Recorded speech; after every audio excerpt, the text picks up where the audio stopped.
Yo, what's going on? What in the Word podcast coming to you once again. It's me, as usual, Sean Weekly, and my brother. Tell him your name, bro. Jay Baker. Yeah, this is the What in the Word podcast. Listen, we jumped on to do emergency podcast because we feel like people need to know. And so, yes. Jay, what we doing today, man? Let's tell them what's going on, man. I think it's important that, we kind of take the time to speak to what's going on with Jonathan Issac. I mean, it's people are attacking him. People have stuff to say. People are saying that it doesn't make any sense what he did. But I see something different going on. I see something way different, bro. The fact that this is a Christian man who is standing for his convictions in the midst of cancel culture. And now all these people on the internet are attacking him.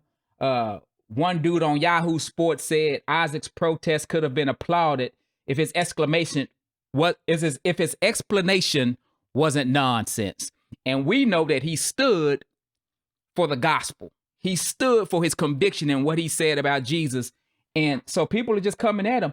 And then his next game that he played, Jay, the man tore his ACL. And now I see all over social media them saying that he wouldn't kneel. No, he wouldn't take a knee. So God took his knee. Come on, bruh. And so, yet this man would not take a knee. So people are saying God took his knee, that it was nonsense. I'm seeing Christians saying that Jesus would have knelt. I don't know how you know what Jesus would have done. But hey, you saying Jesus would have knelt. And so Jay hit me up. I was like, bro, I'm all with it. I'm all for it. We got to talk about this. We got to talk about this. I mean, I think when we look at this, if you pay attention, because there's one thing that we cannot overlook. Right. We cannot overlook this one key fact. And this is what the fact is.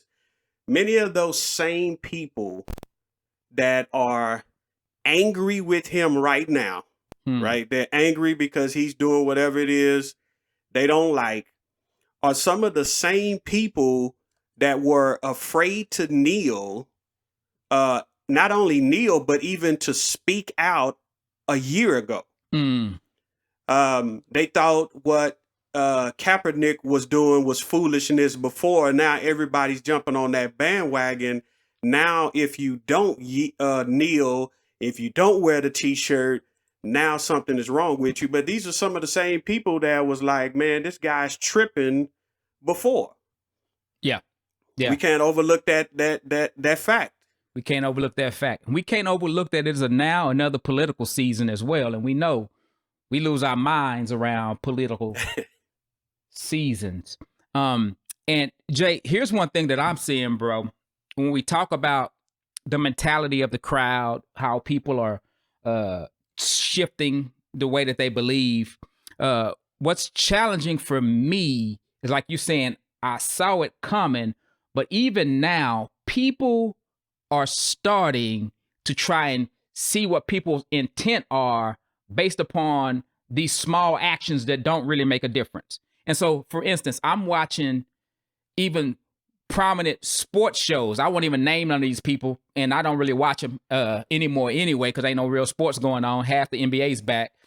But these people are saying things like, I'm watching to see who is standing, and I won't come at them, but I look at them kind of sideways. Like they're trying to measure somebody's motivation based upon if they stand or if they kneel, if they wear a T-shirt, if they wear their own name on their back, or put one of the BLM kind of slogans on the back.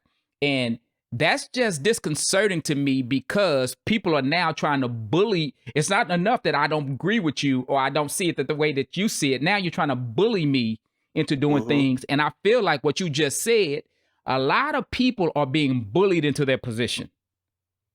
Yes, sir.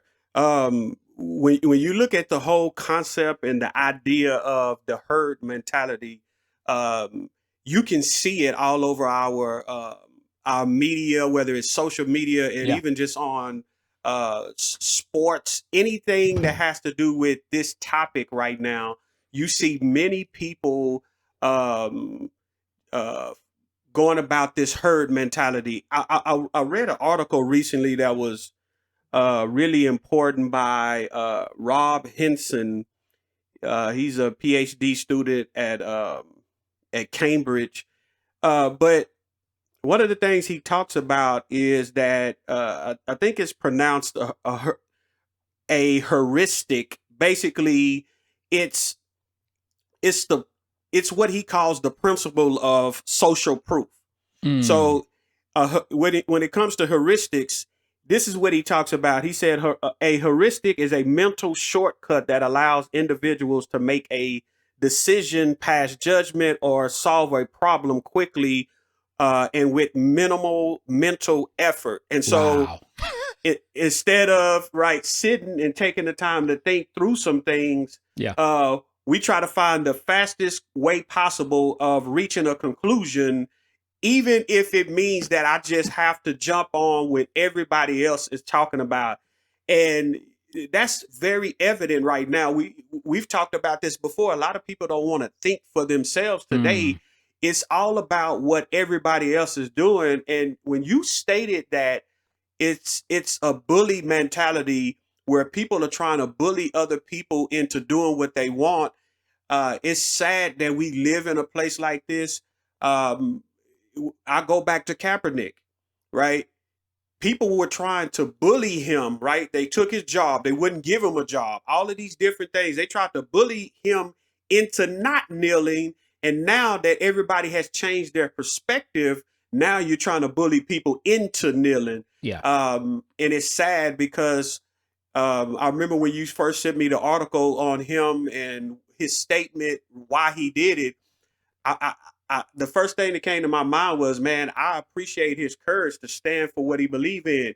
And that just, even if I don't agree with what a person says, or if I do agree with it, either way, I like the courage to take a stand. Even with Kaepernick, he lost his job. That's his income. And he was willing to do it based off of what he believed. And now when another person saying, okay, yeah, I believe Black Lives Matter, but I don't think that I have to kneel and wear a T-shirt that says Black Lives Matter to make it seem like I really do. And I think when you talked about Charles Barkley, right? Charles Barkley said even everybody that don't kneel is not a bad person, and that's the truth. Just because you don't kneel does not mean that you're a bad person and that you don't believe that Black Lives Matter. Just like if you don't black out your screen on social media, if you don't put up the hashtag Black Lives Matter, if you're not just jumping on the bandwagon like a lot of people do just to be a part of something, it does not make you a bad person. Sometimes people are sitting back thinking. If you listen to his statement in his interview, he actually took the time to think through why he says he didn't do it. Yeah. It's, you know? Except for Yahoo Sports said that it was nonsense, right? Yeah. But here's the beautiful thing, though, bro. We understand that if we stand for the gospel, it's going to seem like nonsense to the world. Exactly. It's going to seem like nonsense to the world. So much so, man, that the next thing that came across my screen about this man was people talking about God took his knee because he wouldn't stand. And I'm seeing more of this. And this is one of the challenges, because when I speak to non-believers versus believers in the current context, I don't always say the same things, because I know that people are coming at it from a different perspective, and I want to keep dialogue going. And so I might speak to a non-believer in a different way that I speak to a believer. But here's the thing.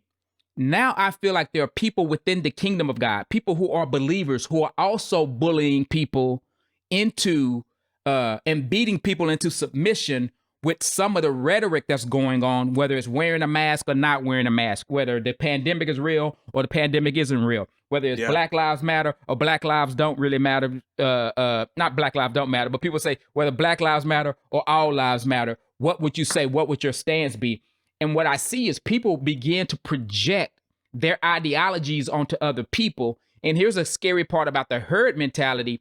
When you ask someone to present their ideology to you based upon how they're making those decisions, a lot of time people can't articulate it, so they get angry. Then they say, well, I'm just going to block you.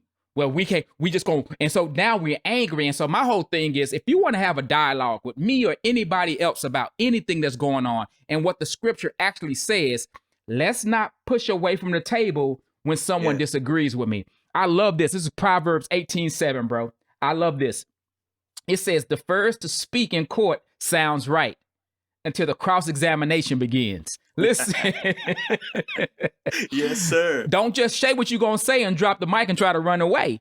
Let me now press on your belief a little bit, because this is, people always talk about iron sharpens iron, iron sharpens iron. This is what causes your iron to be sharpened. If you let me press on your thoughts a little bit and let those thoughts become your own, and not just because you read a meme, you listened to an article, you heard an interview. Because through herd mentality, what I'm also seeing is a lot of people are saying the same exact words. I'm saying, I know where you got that from. Yeah. I know where you got that from. Yeah. And so, man, you brought up Proverbs, man. A lot of people, I think that's what's missing with a lot of believers. Let me just say that first before I even go to anything else. I think people don't understand the wisdom that's there. You know what I mean?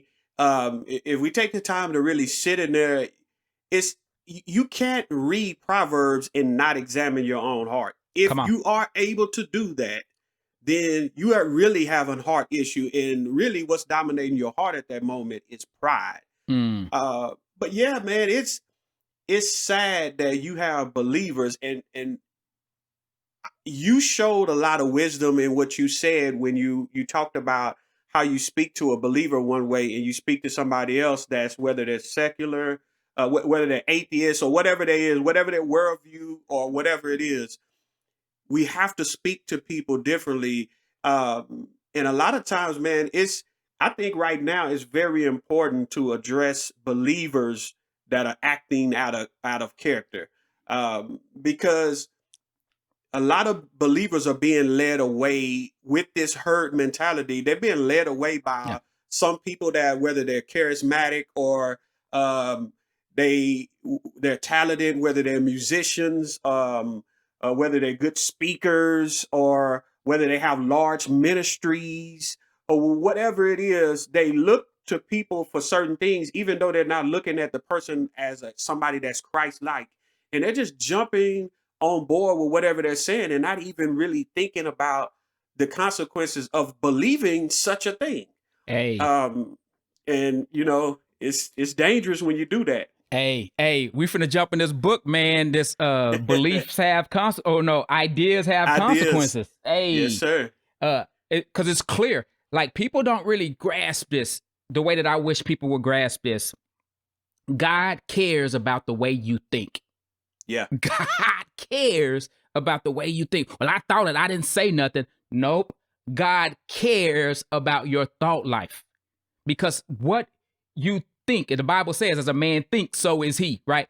And so as we think, as we allow these thoughts to just play around in our soul, they form our opinions. They create strongholds, like we talked about on Sunday. And so here's where I'm at too, Jay. I can't understand. You just talked about people within the ministry. I can't understand why Christians are allowing ball players and celebrities and movie stars to be their theologians. Yeah. We're quoting these people who have not a biblical worldview, and we're trying to reconcile it to what we're doing, because I won't throw no names out there, but this famous actor or actress made millions of dollars, and I look up to them because they can act, or I look up to them because they can slam a basketball, or I look up to them because they can run a touchdown. And so now I'm looking at them like they have the keys to life, because they have the life maybe that I aspire towards. I don't know. But we don't look towards the scripture to inform our worldview. We're looking to the world to inform our worldview. And here's a challenge of groupthink. I have a book over here. I can't see that far right now, but it's called The Wisdom of the Crowd. The Wisdom of the Crowd. And the idea in the wisdom of the crowd is that this guy came up with this hypothesis because they were at a fair, and at the fair there was an ox, and people came up to guess the weight. And based upon the wisdom of the crowd or the group, when he got the medium or the mean of all their guesses, they were within 1 pound. And so his idea is now the crowd can come up with good ideas, and that works in certain contexts.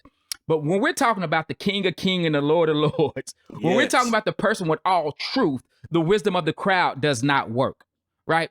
The wisdom of the crowd told Pilate to crucify Jesus. Yeah. Like, this man walked into the city, and talk about the shifting that you talked about. This man walked into the city and there were Hosanna in him. Yeah. By the time the crowd got a hold to him, they will crucify him. Right? And I'm glad we know the story, but I'm glad it worked out. but we got to be careful with mob mentality. And I think about this. I sit back and think about this. If I was there, would I been one of the ones going, crucify? Like, just a few weeks ago, he was the Messiah. Yeah. Now, because of all the stuff that's going on, I'm getting crunk and I'm, yeah. And then that fateful day, when the sky went black, oh Lord, what did I do? Yeah. Hey, and guess what? People, when they look at that story, they have to understand that he was willing to suffer in that way for our sakes. And we're allowing other people that is clearly not living a biblical lifestyle. Right? This guy took a stand and said, I stand for the gospel because I don't believe that racism is the only thing that ails our society. And they said that that's nonsense. It's interesting, right? You look at 1 Corinthians chapter 10, and it talks about that. I mean, not chapter 10, chapter 2. Yeah. Right. When it's talking about how these things are foolishness to those that are perishing.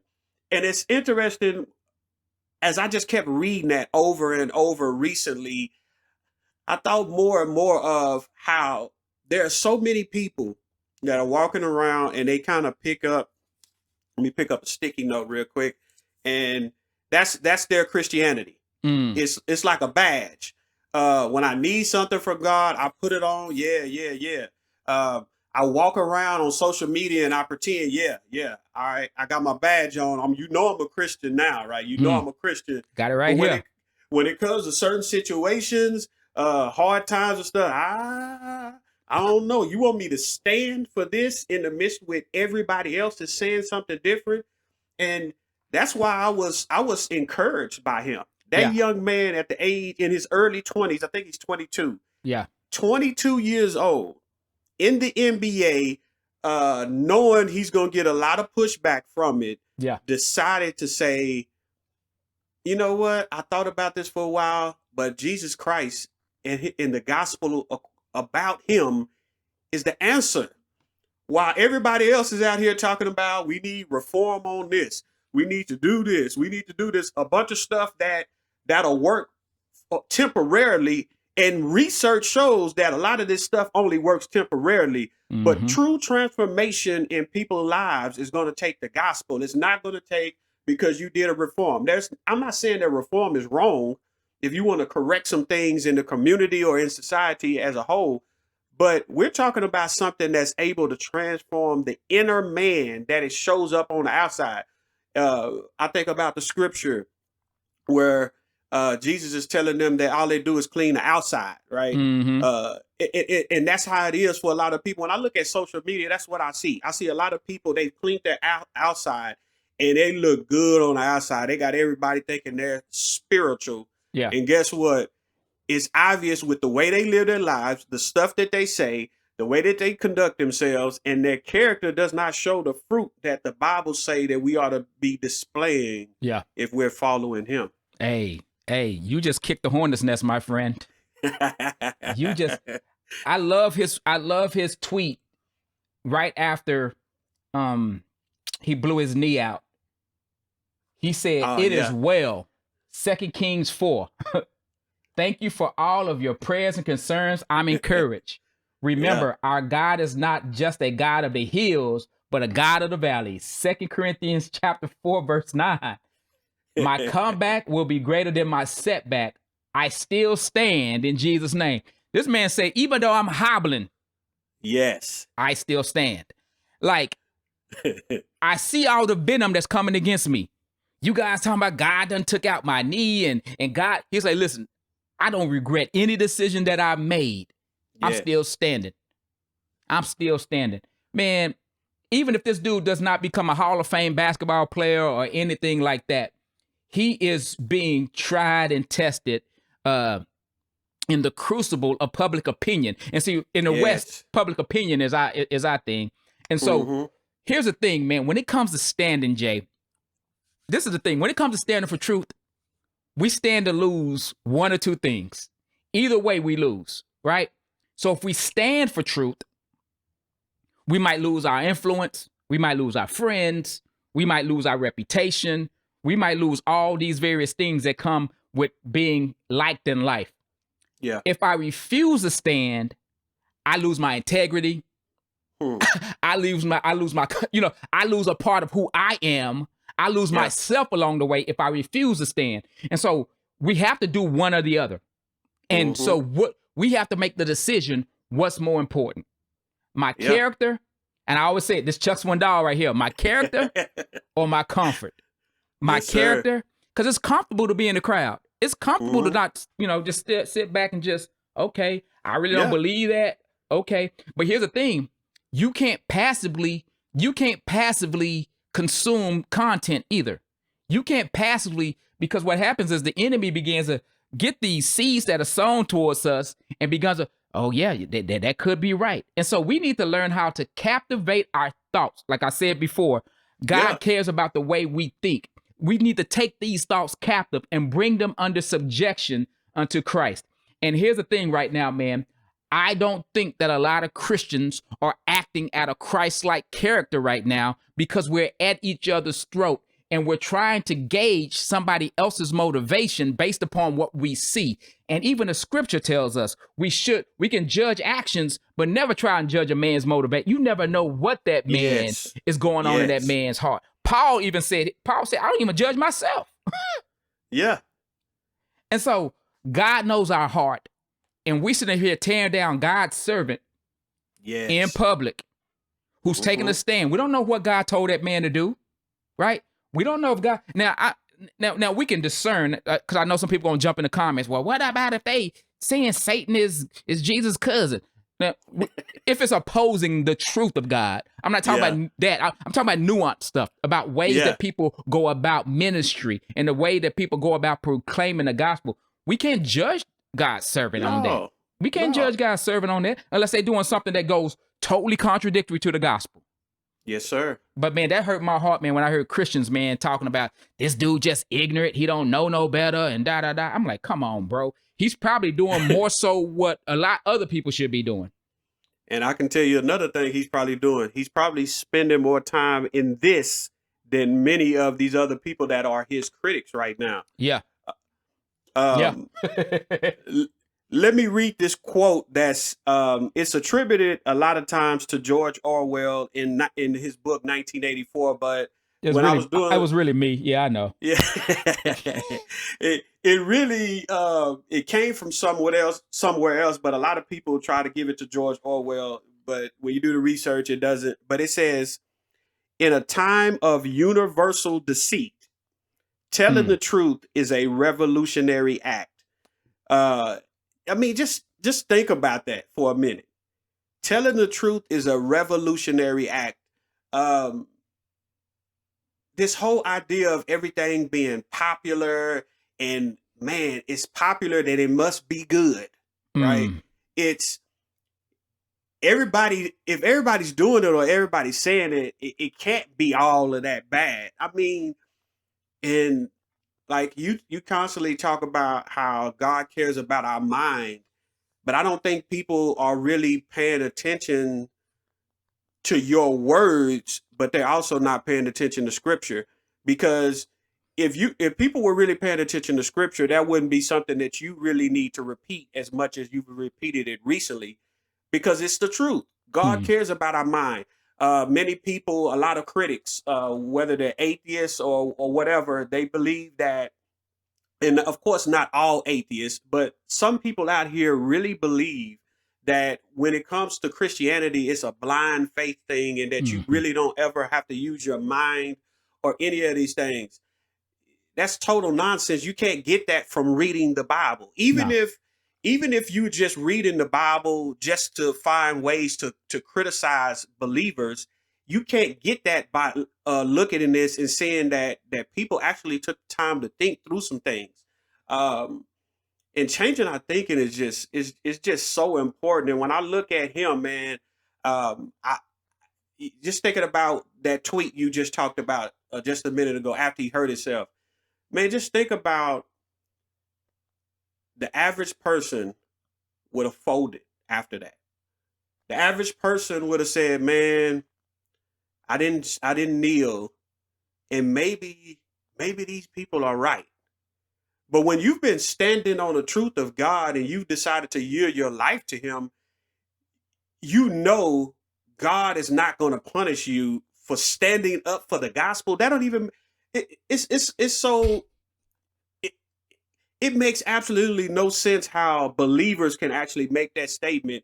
Why would God punish one of his own children for standing up for the gospel? Yeah. It's the gospel message. He put the gospel at the forefront. And as Dr. Napier always says, that we got to put Christ back at the center of things, right? Yeah. At the center of our hearts. Yeah. And if we're not willing to do that, if what's going on over here and what's going on over there is more important, then we need to examine our own hearts right now. And I don't think a lot of people is taking this off time that we have in quarantine to actually really examine ourselves. Man, you said 2.5 mouthfuls, brother. 2.5 mouthfuls. Man, I love what you were saying about just not critically thinking about things, like sitting down and actually, and the way that we actually have to combat kind of the herd mentality is look at God's moves when he did it outside of the fringes. God often moves in the fringes. Like God didn't just, he could have just came down and just everybody follow me and like, yeah. But we know there's always going to be a remnant. He took Israel out. They were a remnant, right? Of the world to come. And so, man, you almost have to kind of check yourself and be a critical thinker when you see everybody doing something. Like for me, this is what got me, Jay. Okay, I'm just gonna put my cards on the table. I told you I might get canceled after this episode, but I just gotta speak. I just gotta speak my mind. And this is the way that I arrive at this.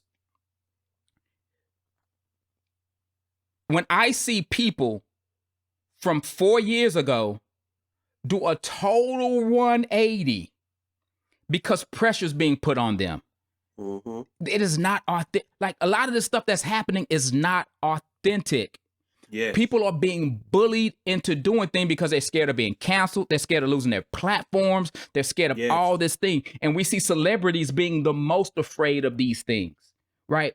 And so my thing, and I was talking to somebody else about this earlier, you can't legislate someone's heart. And if we actually look at the numbers, and I'm finna get canceled, Jay. I'm finna get canceled, Jay. If we actually look at the numbers, things are much better than they were 4 years ago.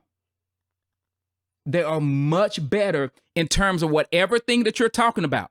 If you're talking about police shootings, if you're talking about inequality in the workforce, if you're talking about, they're much better than they were even 4 years ago. They're on an upward slope. I challenge anybody to look at the data.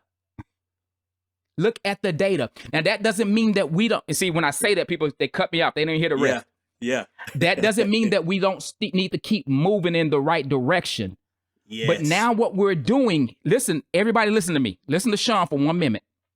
What we're doing is we're trying to burn down what's getting better to go in a different direction.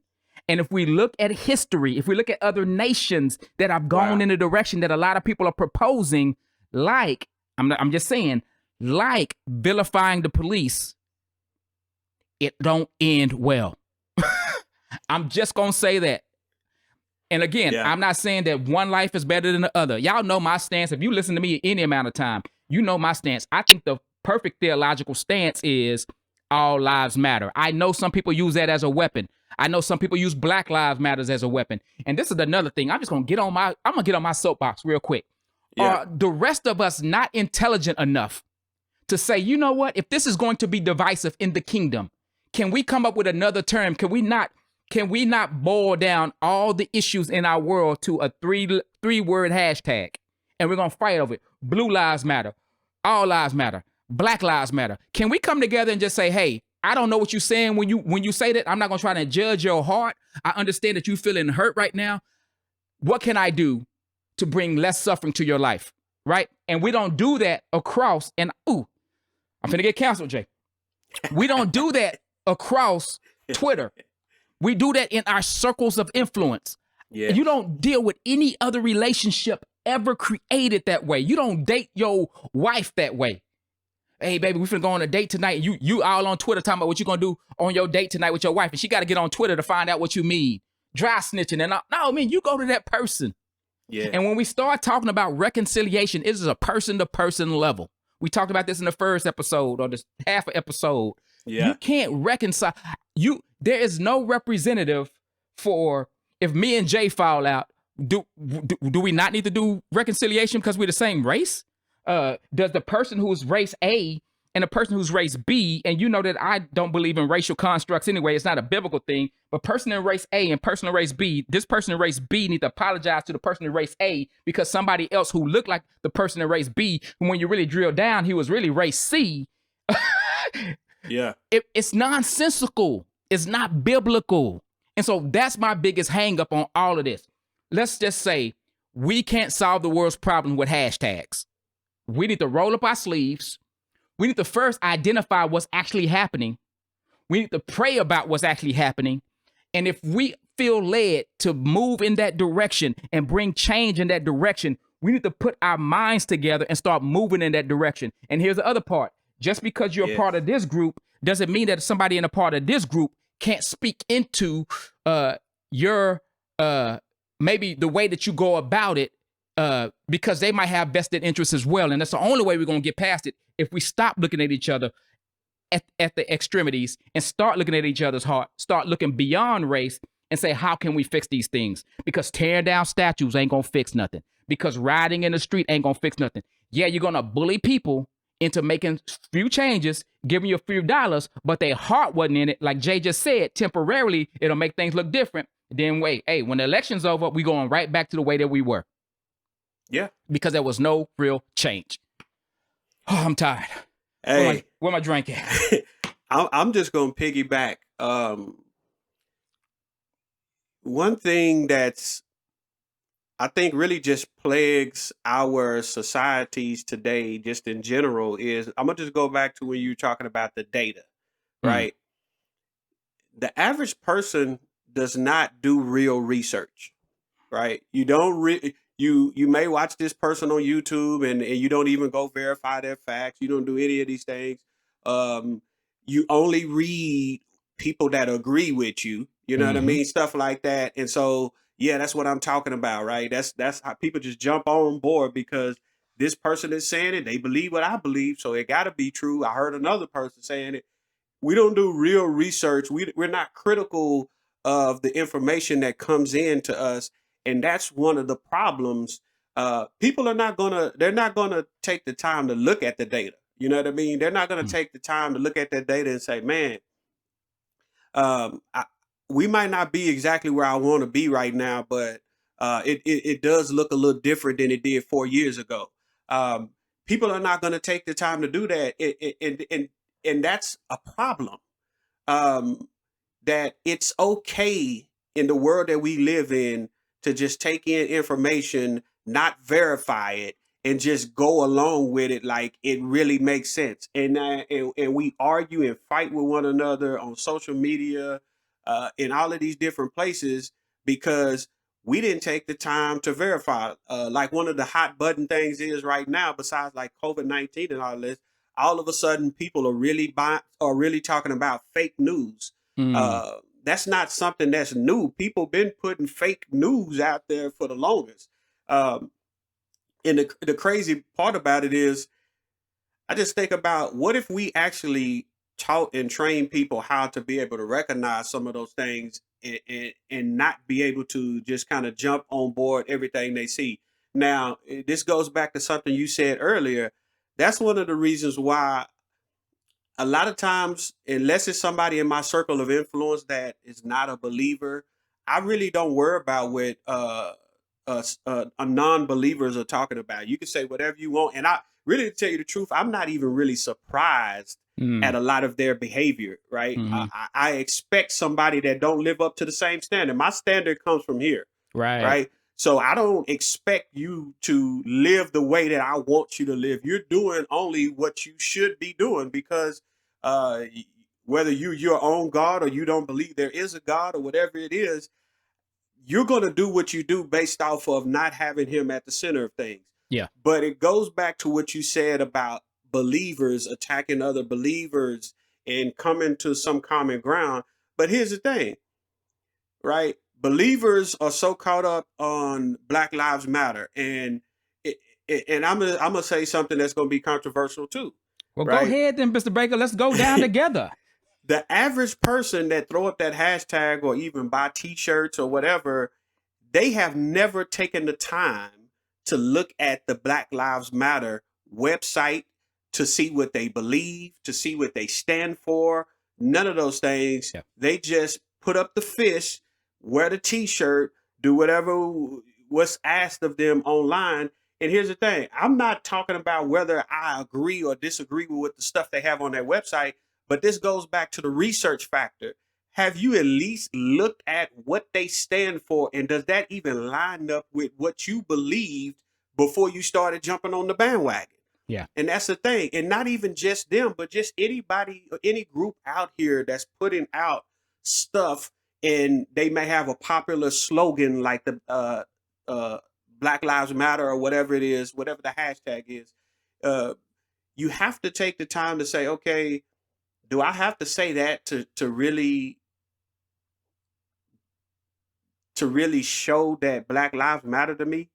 Right? That was one of the questions that the person that was interviewing Yeah. Jonathan Isaac said. They said, "Do you not believe that Black Lives Matter?" And I'm sitting here thinking, first and foremost, he's a black person Yeah. in America. Yeah. Why would Black lives not matter to him? First of all, when I heard that question, they're talking about stuff is nonsense that he said. First and foremost, that question is nonsense. Yeah. Yeah. He's black in America. How could you think that that Black lives don't matter to him? And then the question that everybody, instead of just jumping on stuff, this is the main question. Is the only way to show that Black Lives Matter is taking a knee and wearing a Black Lives Matter t-shirt? If the answer to that question is no, if there's more than one ways, you should not assume you know, and this goes back to the motives thing you talked about earlier. You should never just assume that you know why he didn't take a knee. Even if he didn't come out and explain himself. Even if Kaepernick didn't come out and explain himself before when he kneeled some years back, even if people don't come out and explain themselves, you should have enough intelligence to say, okay, he chose not to wear the shirt. Everybody's wearing a shirt. The first thing that come up in my mind when I see somebody doing that is, what is it that they know that I don't know?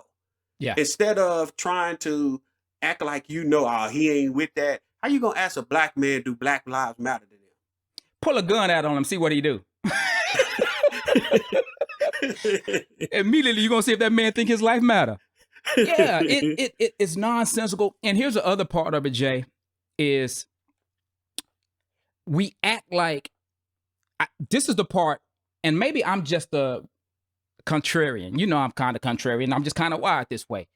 But if you have to ask me if I don't kneel, if I don't wear this, if I don't do this, and now what's at stake is you can no longer be a part of this collective group, because that is extremely offensive to me. Yeah. To say, Jay, that is almost like making me less of a human in my mind, just my mind. I'm not saying everybody has to think this way, but if me and you are walking down the street And I'm gonna make this as satirical as possible so that people can hear the irony of it, right? And if we walk down the street, Jay, me and you, and they have a box of Popeyes in the middle of the street and a quinoa salad. Mm-hmm. They have a watermelon and I don't know, some other kind of fruit or something, right? A big old thing of red Kool-Aid Yeah. and water. And if you assume that me and Jay are both going to go towards the things that are stereotypically black, Yeah. something's wrong. And that's exactly what you're saying to me. If you think that all of our politics are the same, all of our experiences are the same, and we just don't know no better, sir. We just got to go towards what we know best. That is extremely offensive to me. And the thing that's coming up right now, and again, I'm speaking to the church, speaking to any believer who will hear me right now. If you are anything other than a black person in the United States of America or around the globe for that matter, and you are a Christian, if you come at me saying, I just want to be your ally, I have to decline that request. I don't need allies. I need brothers and sisters who want to go along with me making disciples. So don't come at me like I'm an ally to the black cause. I don't want that. I don't want an ally. That's the word nowadays, an ally. Because you know what an ally can do? When they start shooting, the ally can run off. A brother and a sister is made for adversity. We're going to stick it. We family. We can't divorce from you. And so that's my thing. The allies can push away from the table and say, I don't want to be your ally anymore because now you're hurting me. But what God came to do is Jesus came and he tore down the wall of hostility. That's why I'm saying this is more biblical than anything else. He tore down the wall of hostility. The Bible goes through great measures to show that we come from Adam. That whole genealogy thing. And then in the New Testament, when Paul is saying, don't get caught up in all these genealogies. You see, in the ancient world, people will worship gods based upon their ancestry. Yeah.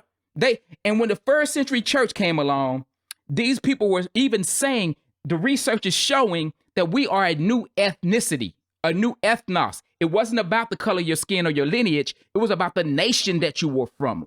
They were saying we are a new nation. We are a royal priesthood. Our kingdom is not of this world. Jesus started coming and saying these things. And so now, regardless of what you look like, me and you are in this together. And so don't sit up there. If you've known me for any amount of time, this is so patronizing to me, bro.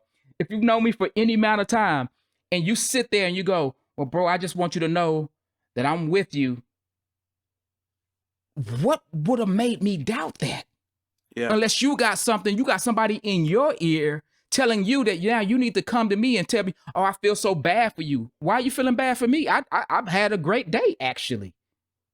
And so you're saying that all black people, we just have this like mothership in outer space. And when one black person gets sad, all black people are sad. Like that is just stupid to me. I'm sorry. Yeah. I got canceled again, Jay. It's your my mic came out. I'm still on? Yeah, you on. My mic started. I had to tweak my mic too. But let me add. Let me add a little bit. Let me add a little bit to that. So kind of going back to this courage that we were talking about earlier. And I was just so encouraged by this young man, young brother in Christ, man. Yes. Was able to stand. And I think that whole theme of take courage in the Bible is so important for many reasons. So here's the thing. I was kind of looking and reading back through some of the book Saving Truth by Abdul Murray. Mm-hmm. And one of the things he says there, he says, we've so obsessed over the freedom to do what we want that we've neglected the freedom to do what we should. Ooh. And because one of the big themes in that book is dealing with how everything is about autonomy in our culture, and how everything is about feelings and preferences and all of these different things. But I look at his stance of saying that the gospel of Jesus is the answer to everything that's going on in our world today. And if everybody else has the freedom to do whatever they want, say whatever they want, live how they want to live, How can we neglect, right? And just to go back to his statement, how can we neglect the freedom to do what we should be doing? As believers, we should be standing up, allowing people to see that the gospel is the answer. That's why a lot of people, when you hear me talk over and over recently, one of the main things you hear me say is Jesus is the qualified teacher for human life. That's one of my Yes. main statements that I Yes. say a lot now, because Jesus is the qualified teacher. I did not choose to start following Jesus. And I think if you're a believer right now, I want you to listen to me. I did not choose to start following Jesus just because my parents or my family, we got a long line of preachers or anything like that. I've been going since I was little, so I had to join. Uh, None of that. For me, it was, I looked and I examined my entire life. The stuff that I was doing when I was in the streets, I knew the stuff was wrong, but it had become right to me. You know what I mean? I had convinced myself that it was okay to live that lifestyle, even though I know it was wrong. And so Mm-hmm. when I'm in jail fighting my case, not knowing if I'm going to prison or if I'm going to beat the case and get out, I had some time to really sit down and think. And it was in that time that I began to reflect and even tell God, like, it's crazy because I didn't grow up in the church, but one of my main instincts was to talk to God in that moment. And I was just like, God, I'm tired. And it's amazing that when we claim that we have surrendered our lives to the Lord, we don't do anything to cultivate that relationship. You got people today that have been uh, quote unquote saved for 10, 15, 20 years, still don't read their Bible, none of these things. And then we wonder why we're not willing to stand out Yeah. amidst the crowd, right? Yeah. This young man is willing to stand out, and I'm so thankful that he listened to that repeated theme throughout the scripture where he says, "Take courage." Yeah. Um, let me read something real quick out of Acts 27. Go right ahead. Um, and so this is that famous passage. Go ahead. No, I was pulling out my. So Hold on. I got to make sure I see it right. Acts 27. Put the glasses on. And you know Actually, what? actually, I can't see up close with him. So this is that famous passage of Paul is being taken to Rome, right? Mhm. Getting ready to stand trial, and they are about to be in the midst of this major storm, and lives are on the line.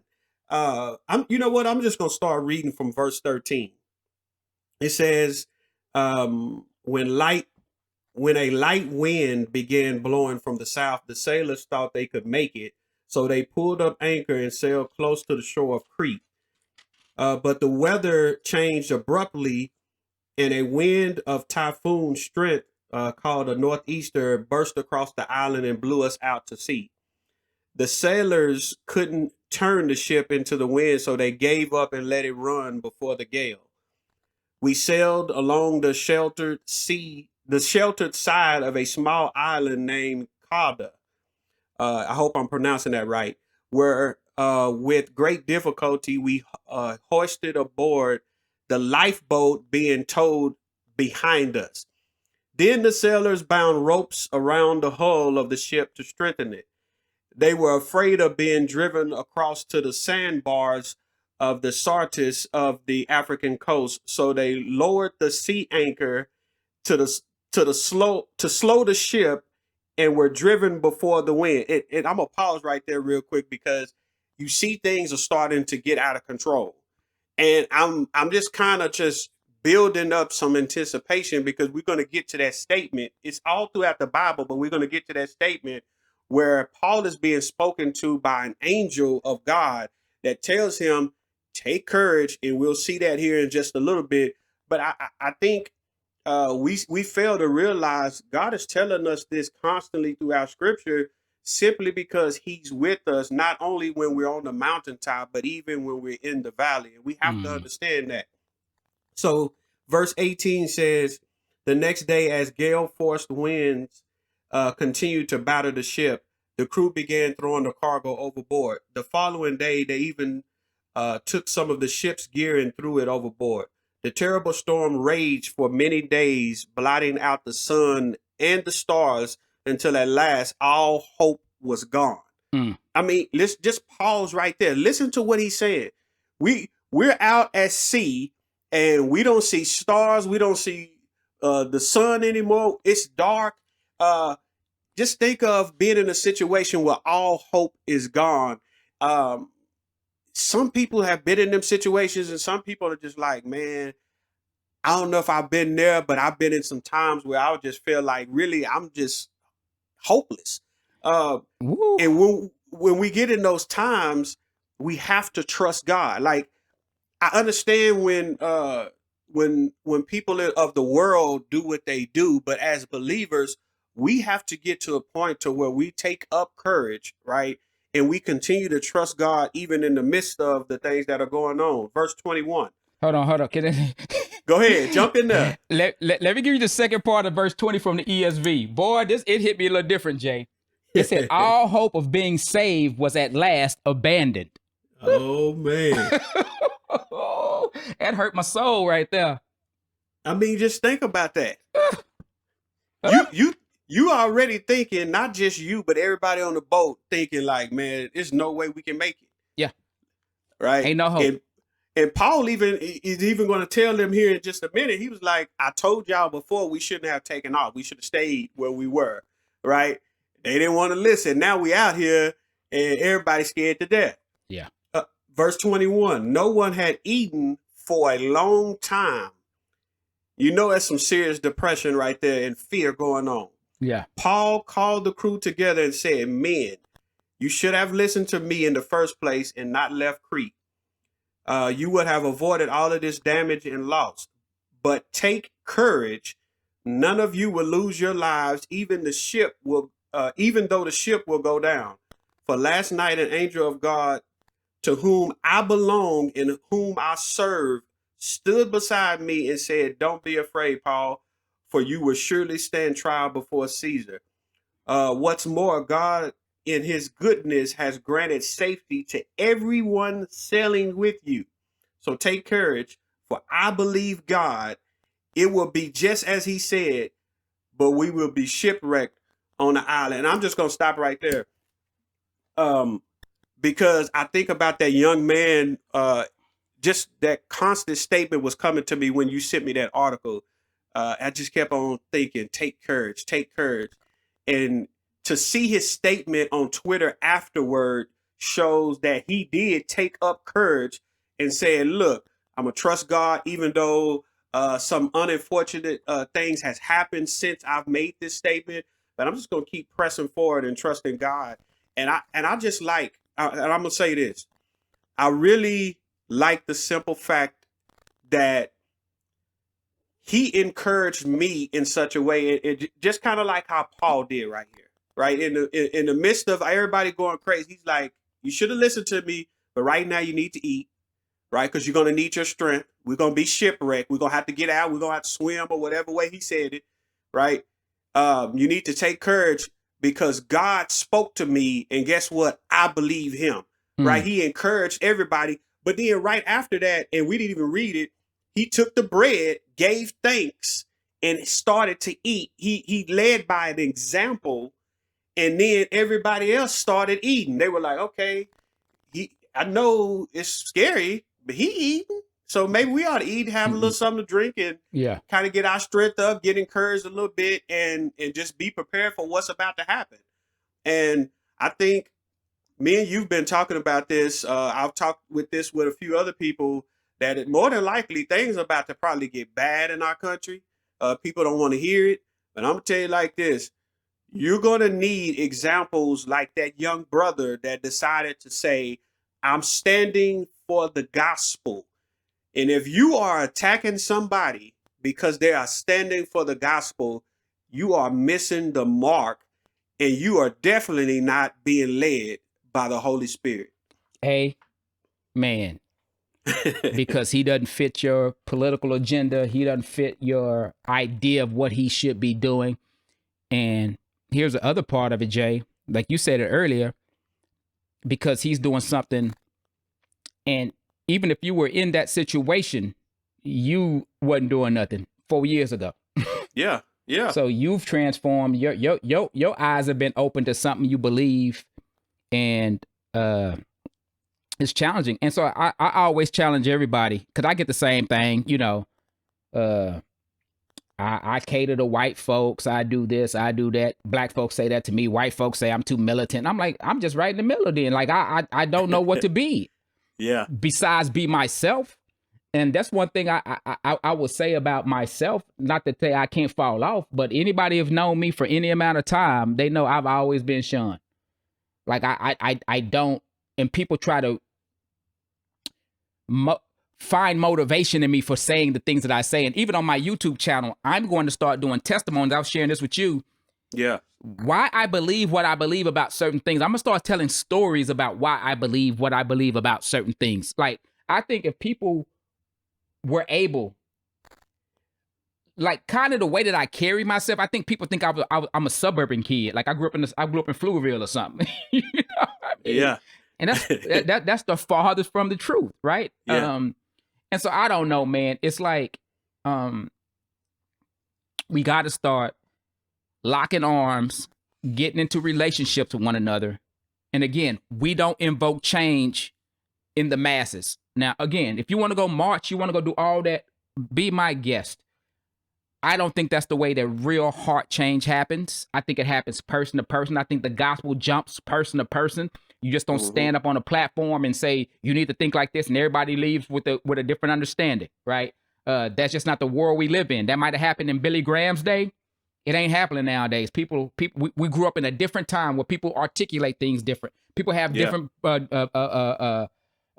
misconceptions about what the gospel is. People have heard a whole lot of lies about the gospel and all this other stuff. And so, man, I think the gospel is all about locking arms and suffering with those who suffer. But I can't suffer with somebody I don't know. Yeah. That's my biggest thing, bro. Like, how are you gonna suffer with someone you don't know?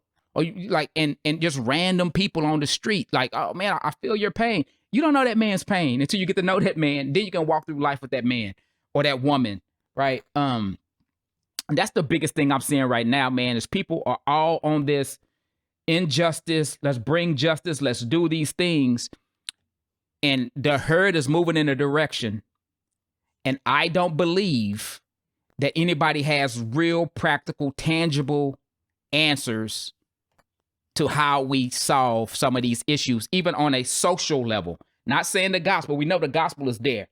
And some people are saying, well, the gospel informs me to do things. Okay, so what is your plan?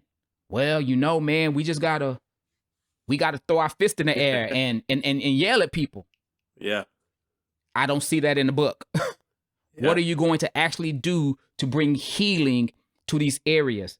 And again, if anybody wants more information about the way that I believe, hit us down in the comments, because I don't want to be talking on a tangent and introducing stuff to people that people ain't like, oh, we didn't even know about that.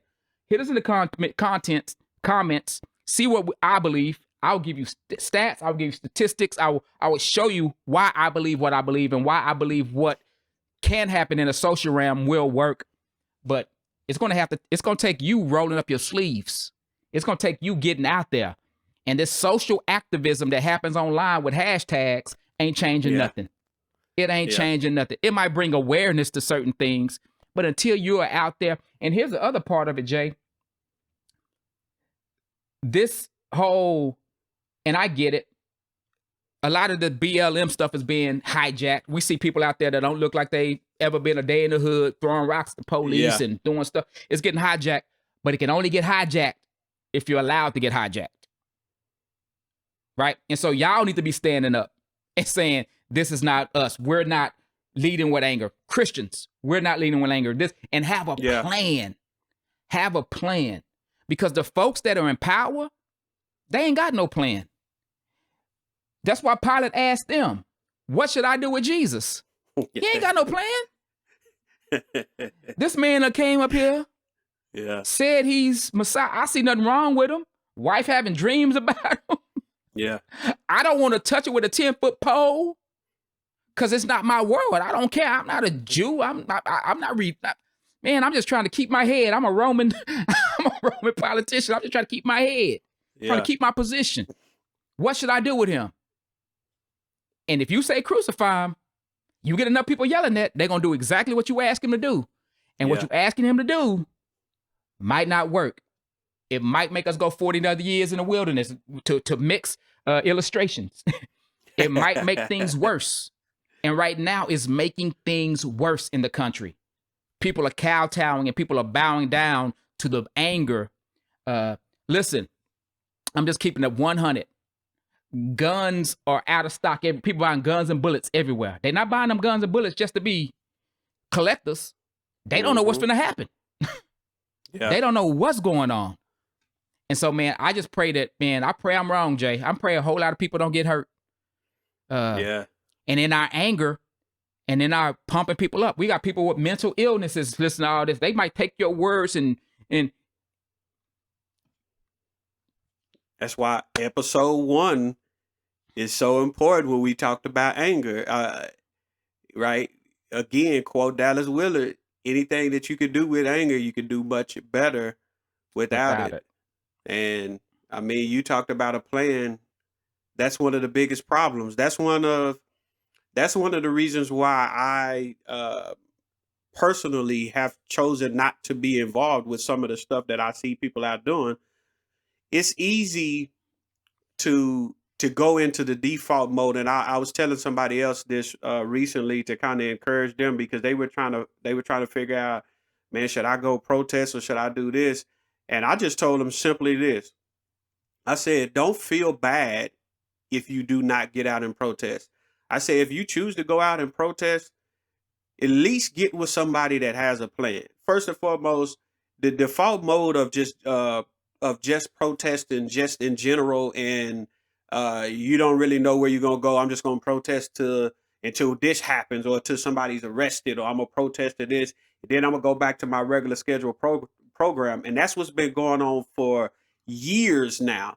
But like, when you sit down and take the time to put together a plan, like me personally, I've sat down and thought about certain things, how I would want things to go and how to go about getting certain things. I haven't just sat around and actually done nothing. But one of the things that I'm not worried about when it comes to people, and me and you've talked about this, I'm not going to be pushed and persuaded into doing what everybody else is doing just because I'm going to get some flack from some people. Because simply this, I told this person this when all this stuff was first going on and they were kind of torn in different directions and didn't know where to go. A lot of people that are attacking you on social media, these are some of the same people. I've been in the community 10 years doing outreach in a lot of these impoverished areas with Black and brown people, feeding, clothing, doing all these different events and outreaches. And half of the people that are attacking people that are for not going out and protest, you've never supported any of these things. I know people that won't give a dime to help feed some people in poor communities, won't donate anything, won't do anything. But when this popular thing is on TV now, all of a sudden you want other people to go and get involved in that. And just all of a sudden, this really matters to you. And I told this person, I said, I won't be pushed by anybody, because I've been showing and demonstrating with my life and with the ministry that Black lives matter to me. I don't have to put up a hashtag. I don't have to black out my screen. I don't have to on just one day out of the year go and purchase only from Black-owned businesses. I don't have to do what everybody else is doing. I've demonstrated with my life over the last 10 years. We'll just look at 10 years. Over the last 10 years of being in the community, I've demonstrated that. And so I had to explain to this person, I told him, I'm not going to do it. You do not have to jump and make a rash decision just because everybody is doing it. If you choose to do it, do it. Know why you're doing it. But if you choose not to do it, do not allow people talking about you and saying all these different things for you to change your perspective. Stand firm, because I'm going to tell you right now, If you walking with the Lord, you are not standing alone. Even if it's other so-called believers attacking you, you're not standing alone. Yeah. Yeah. That's good, bro. You know, you said earlier, I want to throw this in there. One thing that would be helpful is there's a couple of books. I read this book. It's called Mortimer J. Alder. It's by Mortimer J. Alder and Charles Van Doren. It's called How to Read a Book. Yes, I have it. Yeah. I have it. And then there's another one called Lit, A Christian Guide to Reading Books. Listen, when you're living in this consuming world where all these articles are coming at you, please do this. I just talked to somebody the other day. I had to talk them off a ledge. When you're reading these articles nowadays, understand this, that everything is slanted to get clicks. The media now, because people don't watch TV like they used to watch it. They're watching online, YouTube, Facebook. That's how they're getting a lot of their information. A lot of people don't buy newspapers no more, so they go online to read articles, that kind of stuff. And so the clicks have to be on point because there are advertisers on all of these news sites. If you notice, there's advertisers all over. The way that they get space on these advertising sites is the amount of people who click on this actual site. They can charge more for advertising dollars to keep the thing going. So I watched this article the other day. It was about COVID. We've been talking about Black Lives Matter. It's about the COVID thing. Yeah. The COVID thing, it was saying that that a dude had died in a motorcycle crash and he got counted as a COVID victim. And the way that the article was written was to say that they were just putting all these people who were getting killed with COVID in different categories. And so you read 2 sentences, then there's an ad. You read 2 more sentences, then there's an ad. Yeah. You keep going. And so people get frustrated with that and they stop reading. Read to the bottom. It showed that they talked to the actual coroner and in somewhere in Florida, and he actually said that all of these cases are reviewed, and then that's how we found out we were supposed to take it off. But it put all these other 40,000 cases in painted it in this other way in those first 3 things. This is what they've been doing. This is what but if you kept on reading, they corrected themselves at the bottom, but they know you're not going to read to the bottom. And so you get all out of shape. I told you it was this, this, and this. Also, when you're watching news clippings, I'm an editor because I edit videos.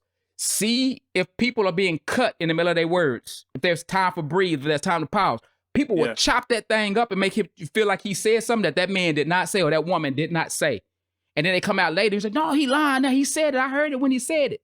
Go back and try and find the complete episode, the complete video, all that kind of stuff. Because people will chop it up on you. And like even sometimes it's so they'll cut it in the middle of a word. You be like, that cut off kind of abrupt.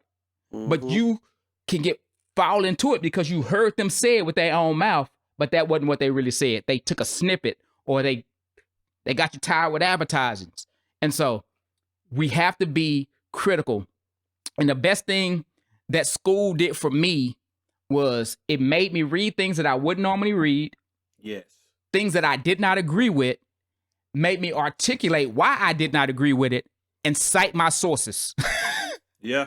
And cite my sources. I fought with so many professors and my source was always the ESV. It say, Matthew, right? I'm just, right? Yeah. But he made you, and he wanted you to do that. He wanted you to engage that way. And I did classes online. They made you go into the message board and type out long form what you believed. They had a minimum of words that you can put on that message board post because they knew that you can't do it in a hashtag. And that's the thing right now with this hashtagging and all that. It leaves so much ambiguity about what you really mean. And so someone can hear, and again, like I said, like Jay said, look at me, come at me, and you can see that I care about Black lives, right? I'm saying this to say that if I did not believe that Black lives mattered, I would not be doing it in form of a hashtag to counteract that Black lives don't matter. When I say, well, yeah, they do matter, but only in the subcontext of every life mattering, I can't put that in a hashtag. And so I put it in something else. And so don't try to read somebody else's intent because like if I go back to what I said before, the person who argues first seems right. And a lot of time on social media, the person who frames the argument wins the argument. People are good at framing the argument in a way that you cannot refute what they're saying because they corner you with words. People are crafty at rhetoric. They can corner you and say, well, say this. Well, say this. Like the mayor in Minneapolis. He out there electric sliding with them. And they say, do you want to defund the police? Yes or no? Yes. It's a yes or no. If anybody's arguing with you about anything that you believe in and say it's a yes or no answer, I don't argue with those people. No. Because you can't summarize my thoughts into a yes or no answer. It's not so easy. It's more nuanced than that. Racism is more nuanced than that. Poverty and inequality is more nuanced than that. Watch this. A lot of stuff that we're suffering in our culture right now is, I was telling Jay about this. I took these notes. I wasn't going to even bring it up, but I feel like it right now. I might cut it out later. But I was looking at Thomas Sowell's new book, and he was saying scientific studies have shown, no, that's not what it was. He said, when we compare a lot of disparities in the world based on like an apples to apples kind of a basis, and take race out of the equation, we see less of the gaps that we are talking about in culture. And this is what he said in his book. You can see the black households going back to 1969s that had newspapers, magazines, and library cards in them had a similar outcome to their white counterparts. The amount of time, had similar incomes to their white counterparts. The amount of time devoted to schoolwork shows similar outcomes across ethnic groups. Lifestyle choices have similar consequences. So if there's reason that children in our nation don't have access to this is my words. And so if there's a reason why our children in our nation don't have access to newspapers or magazines or library cards and things like that, that's some place that we need to tackle, as opposed to just saying, well, white folk got more. You need to hand over your white privilege. Well, if my white privilege mean that I had access to library cards, access to private tutors, access to these things, now we see a quantifiable thing that makes a difference in the way that people are educated and the way that people earn. Yeah. But we're not willing to do the research. We're willing to stop and say, oh, kids growing up in poverty aren't competing with kids who have money. Of course not. Because they're in poverty. They don't have some of the same advantages of these other children. And so if we're going to lean on society to change that thing, we need to start going into the schools and reading with children. We need to start making sure that they have library programs. We need to start making sure that they learn how to fill out a resume correctly and have work ethic and all these things. Because these things are cultural. I can remember, man, when I was first a believer, me and Larry, we started a nonprofit called the Exodus Group. And we went to the YMCA on 183. And we were teaching kids how to interview, how to do resumes, how to do this. Man, it was like pulling teeth to get their parents to get them to show up because they didn't see any value in it. Yeah. And the kids that did show up, they kind of was trying to be cool in the back of the room doing like this. And we were from the street, so we could kind of relate to them. But I could only imagine if somebody who wasn't from that showed up and they acting like that, they couldn't break through to them. And so we need to start looking at things less in the case of just where you are. How do we move you past these things? How do we get programs in place to help people and help people see the value in it? Because here's the thing. Asians are kicking everybody's butt in this nation. Whites and everybody. And they're a minority. They're a minority. And so, like I said, if we could come together collectively and learn together and put a board together and have some Asian parents who are putting their kids to school on the board. Well, they ain't black. They don't know where we're coming from. Well, maybe there's something that they're doing right that we can learn from. Oh, yeah. Have some whites on it. Have some come into the room and everybody being able to talk and can't nobody be shut down because that ain't going to work for us. Well, it ain't going to work for us because we ain't trying right now. Yeah. But if you take the same situations, black, white, Mexican, across the board, they are with the same socioeconomic, the same chances, everything. People are succeeding at the same level. And so we know that there's a disproportionate amount of black, and we go back to the welfare state and the crack epidemic. We can go back there. If we want to stay there, that's on y'all. But I don't want to stay there. I want to start putting things in place to help counteract the things that would. And here's the thing. I don't trust the government to do it. The government is inefficient at a lot of stuff that they do. I don't trust them to do it. And so it's up to us. Yeah. That's my soapbox. And so if you want to ask me, do Black Lives Matter? Absolutely. If you want to ask me, what do we do to change things in the black community? I just outlined a certain amount of things that we can do in the Black community to change things. Jay, I already know one of my biggest dreams is to have a social, even more than pastor the church. I want to have a community center. Yep. I want to have a community center where people in the community can come and grow and learn. I'm teaching programming classes to people who are ex-cons, because I know that when you got a felony on your record, it's hard for you to get employment like everybody else. But ain't nobody gonna check your record if you're a contractor and you're building websites. Yep. And I don't say that. I haven't said that up until this date. I say it in small circles. I don't say that out loud to boast about it. But I do that because I care about people who I know haven't had the same opportunities that I have, even though I grew up in the same places that a lot of people grew. But I took advantage of certain opportunities that got me to a different place. And I know if it worked for me, it can work for you. I mean, that's it. That's now. If you want to call me Uncle Tom or Coon or whatever, go right ahead, bro. Yeah. But I know my stance, and I know I care about people, and I know the gospel is important. And I think, Jay, I'm gonna have to edit a lot of me out. But here's the thing. Here's the thing, bro. I know for a fact that a lot of people are comfortable where they're at. They just happy griping because they're scared to change. They're scared to move forward. They're scared that the door's going to be slammed in their face. And man, we got to get over that fear, man. We got to get over that kind of mentality that this ain't going to work and this ain't, because a lot of the people that I'm seeing out there that is giving money to all these organizations that I don't think should have the money, because they are tearing down the nuclear household.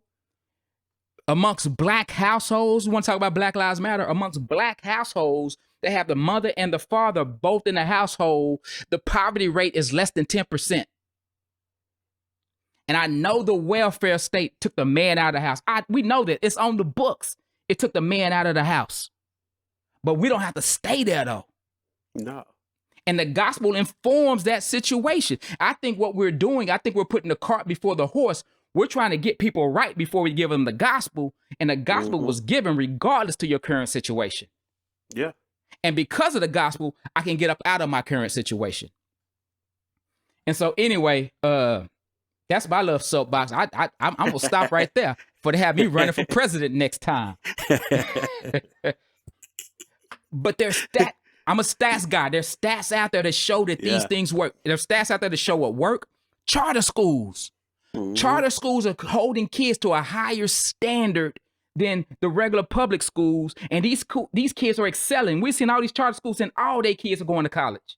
And they got a certain set of rules, though. If you start acting up, bye-bye. Bye-bye. Yeah. Mama can't come down there and act the fool on the principal. Do what you want to do. Bye-bye. Yeah. And so we need to start looking at things. How can we improve the education system? Tearing down the statue ain't going to improve the education system. If there are kids, and this was me, golly, Jay, you got me on my soapbox. I don't know. I feel hey, if there are kids, keep it going. If there are kids who are hungry, it's hard for them to pay attention in class. What programs do we need to get to put together so these kids ain't sitting in class and starving and can't think? I was a kid that used to live in a house where we have no lights on, and I would have to hold up my books to a window. It was a high window, and it was a church across the street. Holy Cross Catholic Church, first Black Catholics I ever met, right there across from Blackshire. I used to have to hold my book up in the window to get the street light from across the street to read. If there are kids who don't have a safe place to study, we need to look at that. But right now, we just worried about testing. Do they meet the aptitude test? Can we get them out? Can they graduate by the time they're 18? And we're falling back behind every other country. And so we need education reform, more so than we need police reform. And I know that's I know they're blowing people's mind.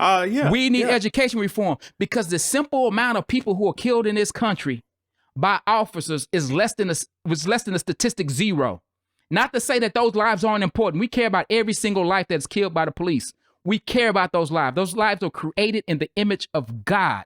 But that is not the biggest issue. Like that man said, that is not the biggest issue in our community. And we highlight it because it's heart-wrenching, and that allows all the people who are promoting Black Lives Matter. And I'm not talking about the average citizen. I'm talking about all these politicians who are kneeling. You look at the cities. You look at the cities where all this stuff is going on, all this gun violence, where all these kids are failing. They are run by people who look like me. But we don't want to hear that. No, we don't want to hear that. We don't want to call Reverend Al Sharpton and Reverend Judge Jackson feet to the carpet. You've been doing this for 30 years and we ain't seen no change. Can we get some fresh insight? Can we get some biblical leadership? And that's what I want to say, man. We need to, when I was talking about Pilate, man. Yeah. Pilate is going to give the people what they want. Can we hold our pilots to the point where we're like, listen, we need some fresh ideas, man. You're not going to stay in office with the same stuff that you keep on doing and brushing us under the rug, trying to fight like we in 1966. We falling behind. Yeah. Makes no sense. Golly, Jay, you got me on politics now. got me. Remember when the lottery came to Texas? Yeah. And they promised that those taxes that was coming from the lottery was going to make our schools different. Mm-hmm. How is our schools different? It's been 20-some years. Nothing has changed. We got to hold them accountable, man. And if definitely. And if there's a police officer who's corrupt, get him up out of there. Man, it's so much what's wrong with what we see in the world. And I'm going to go back. You just spoke on it just briefly, but I want to go back to that again. Racism is not the only problem. It may be the hot button topic right now. Yes. Everybody's jumping on it. It should be addressed. I think right now God is allowing a lot of stuff to surface, but you can't have tunnel vision on just racism, simply because if we only focus in on that one area and we don't talk about anything else, you get what we see in our world today. It's sad that everywhere you look, there's a problem with something. And I think people, they missing that. It's the focus is on, everybody's always just worried about themselves. You know what I mean? It's not, what can we do about these other people? I had somebody ask me a few weeks ago, man, I don't never hear anything about, I don't really hear anybody talk about what y'all do. And I said, you won't, because I don't promote stuff to get attention. Right. I've never decided to go in the community for everybody to say, oh man, did you see what Jay did or whatever? Everything I do is because I see a need. Even if we don't have the resources, I try to connect with people that have the resources to take care of that need we see, whether it's somebody hungry, whether it's backpacks during the school year, whatever it is. And the problem is we have so many people today out in the world, and I see it all over social media, and even with just in regular media, you see so many people that they have to get themselves out there. It's not really about the deed. It's really about the motivation behind the deed. It's, oh, look at so-and-so, they did this. And I look and I'm like, why are y'all really focusing on that? Let's talk about those people that are going to really be taken care of right now. Yeah. Yeah. You know what I mean? And so many people are so caught up in themselves and trying to promote themselves and all of those different things that they miss the whole thing, that there are people that are hurting and that have serious needs out here. And just like all of the stuff that you spoke about, what are we doing to do something about the educational system? What are we doing to promote some things that make sure that no kid goes to school hungry? You know what I mean? I know this is going to be controversial when I bring up a group back in the day that actually took care of and I'm gonna bring up the Black Panthers. Yeah. And the Black Panthers made sure that kids in those neighborhoods, they had breakfast to eat every day. You know what I mean? And why we don't have that in every community? Like every community where there are poor people, we should have something like that. And so, yeah, that's what keeps me up at night. What keeps me up at night is I see so many needs, and I look at conduits of change and how we're limited on resources. And I think about, like, man, how can I get more resources to take care of all these needs that I see? Yeah. I don't stay up at night worrying about if I'm riding down the street and am I going to get pulled over and then these cops are going to kill me. That's not what keeps me up at night. That's not what makes me not be able to sleep. And if even that's when you have a trunk full of guns. Yeah. You know what I mean? When I was riding around with all of that stuff doing wrong, it was you know what I mean? It was crazy. People used to be in the car with me and they used to say, man, you don't see that law right there? You don't see that law? Man, slow down. Why you pulling up on? I said, because I got license and insurance. And then when you're scared, that's when they bother you. Yeah. And so, yeah, we got braids and all kind of stuff in the car, but we sitting up all on the steering wheel. Man, you look guilty. And let's just keep driving. If we pass by them, we're doing the speed limit, just keep going. Yeah. But like, just in general,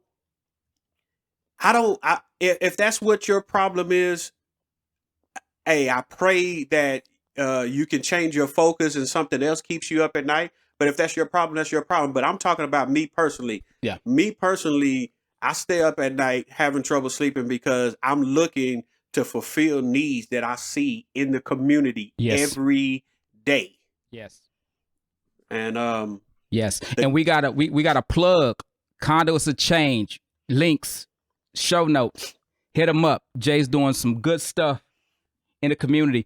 And even if it's not your bag, and it's not your thing to go and feed the homeless or wash the clothes of the homeless and all the stuff that conduits do, man, you can lean into a relationship. Like, I talk to people about this all the time. People like, man, if you're on the front lines of making sure homes stay together and a family, and I won't even put a color on it, a family is more likely to be successful and move forward if the mama and the daddy are both in the same household. Those are just statistics, right? And so seeing people's marriages, and you're a believer, older women showing the younger women how to be a wife, and older men showing the younger men how to be a husband, come alongside them, a married couple. Say, man, we're going to disciple this young couple, and we're going to see them make it through. You've been married for 35 years, and you feel, well, where's my ministry at? Grab a young couple that's been married 2 or 3 years. Yeah. And have every other Friday, y'all go out to dinner together, and you just pour into them. You are increasing that family's chance of doing well and those kids' chances of doing well. And so it's not always just the going and the feeding and those kind of stuff. It's the whole picture. Like Jay is saying, maybe your piece of it might be different than somebody else's piece of it. Yeah. But do your part. Do what you're called to do. And don't just jump on a bandwagon and be like, I'm gonna put this hashtag out and the world's gonna change. Man, if you don't sit down somewhere with your hashtag, I'm serious, man. He's called us, and this is the real Jay. He's called us to be disciples and make disciples. I said it this Sunday, man. I've been so convicted lately.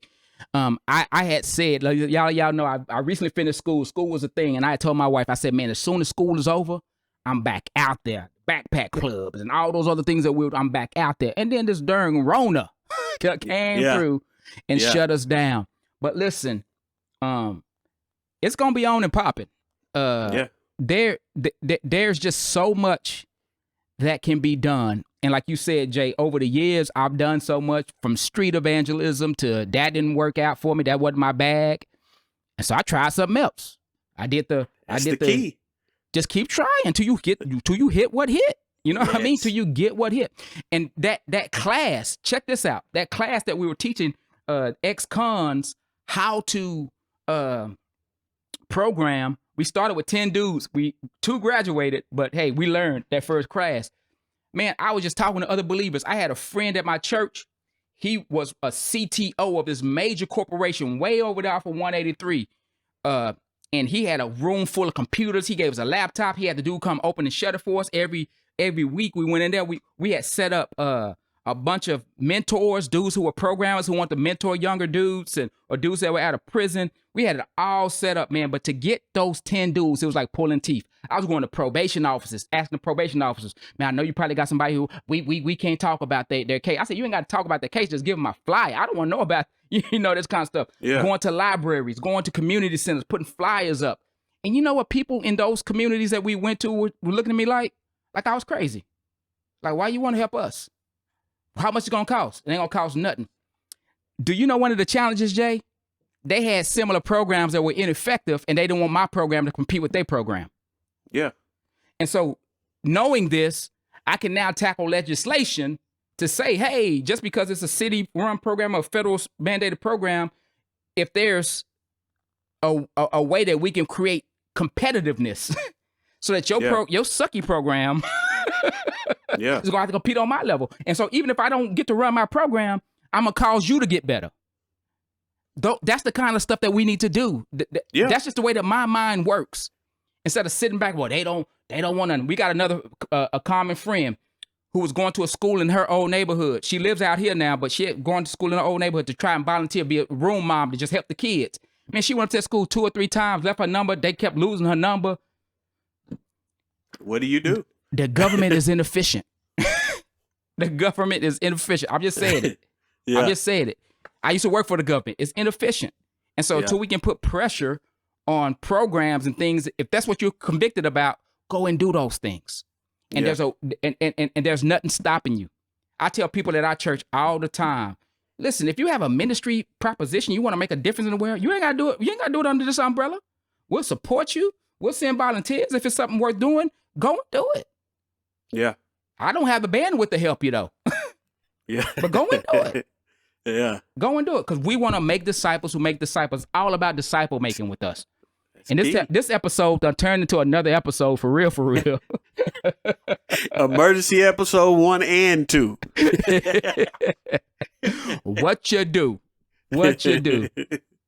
But yeah, man, I'm gonna cut out a little bit of my rant, boy, because I was getting heated there for a second. I was talking to somebody.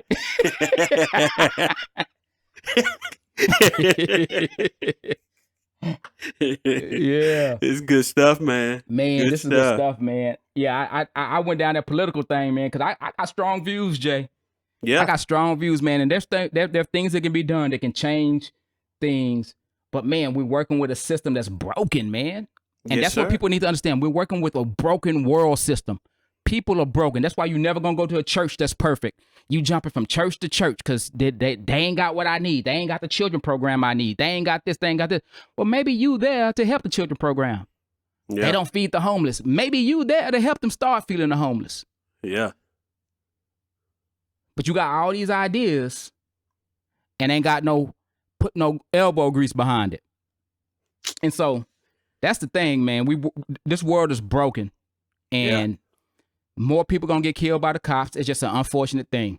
And even if we didn't have guns, they get hit in the head with a billy club or something. Like people are gonna, like in London and all those other places, man, they got stabbings, cops getting stabbed, all kinds of stuff. And so the system is broken. It's gonna forever be broken. We just gotta do what we gotta do in the midst of it, and the gospel has to be at the forefront. Yes, sir. Jay, do you have any parting words or any parting thoughts before we go, bro? And I'm gonna edit down Uncle Ramble guy. Leave him there. The only thing I would just leave with the last thing that I was just talking about earlier, just take courage. If you are a believer and you're standing for the gospel, take courage that you're going to be attacked. And I just pray that believers quit attacking other believers during this time, because what you need to understand is if things get bad, you're a believer. You need to understand that you're not of the world. You're a believer. And so you're going to need to stand with other believers. Man.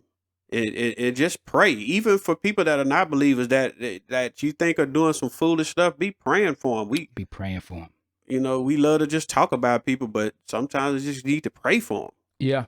Like old Gamaliel in Acts chapter 5. them. Yeah. That brother said they were doing all this, and hey, if it's of God, you can't stop it anyway. Hey, let them do what they do. But yeah. I like in 1 Kings chapter 8 verse 39, it says, "Forgive and act, deal with everyone according to all they do, since you know their hearts, for you alone know every human heart." Listen, God knows hearts. God knows intentions.